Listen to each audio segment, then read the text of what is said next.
आणि देवेंद्र फडणवीसांनी जरांगेंसह पवार आणि ठाकरेंवर हल्लाबोल केलाय। ओबीसीतून आरक्षण देऊ असं जरांगेंनी पवार आणि ठाकरेंकडून लिहून घ्यावं असं आव्हान देवेंद्र फडणवीसांनी जरांगेंना दिलंय। सर्वपक्षीय बैठकीत ठरल्याप्रमाणे झालेल्या निर्णयावर पवारांचीही सही हवी। अण्णासाहेब पाटील त्यांच्या मागण्याही काँग्रेस आणि पवारांनी पूर्ण केल्या नाही असं देवेंद्र फडणवीस म्हणालेत।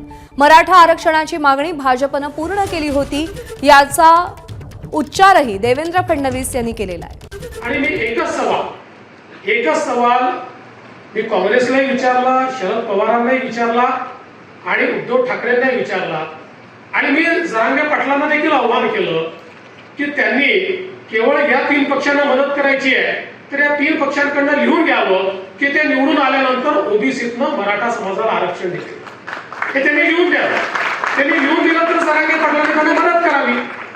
कालच शेवटी शरद पवारांनी उघडपणे सांगितलं की जरांगेंची मागणी तर योग्य आहे, आरक्षण तर मिळालं पाहिजे, पण इतरांचं कमी करू नका। म्हणजे शेवटी दुटप्पी भूमिका आलीच।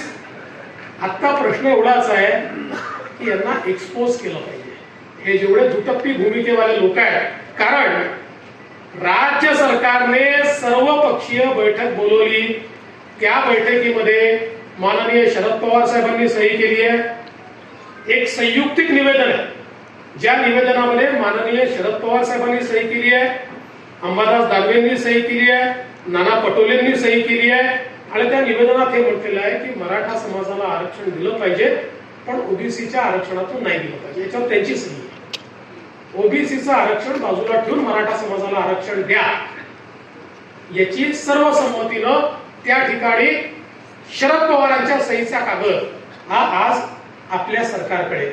त्यामुळे ज्या प्रकारे डबल गेम या ठिकाणी ते करतायत, मला असं वाटतं हळूहळू हा गेम देखील एक्सपोज होईल। 82 पासून 2014 पर्यंत 4.5 वर्ष वगळता काँग्रेसचं आणि शरद पवारांचं शासन होतं। 4 वेळा शरद पवार मुख्यमंत्री बनले पण कधीही मराठा समाजाला त्यांनी आरक्षण दिलं नाही। मागणी 82 ची होती पण त्यांनी दिलं नाही। एक गोष्ट लक्षात ठेवा, आपल्याला उत्तरं दिली पाहिजेत।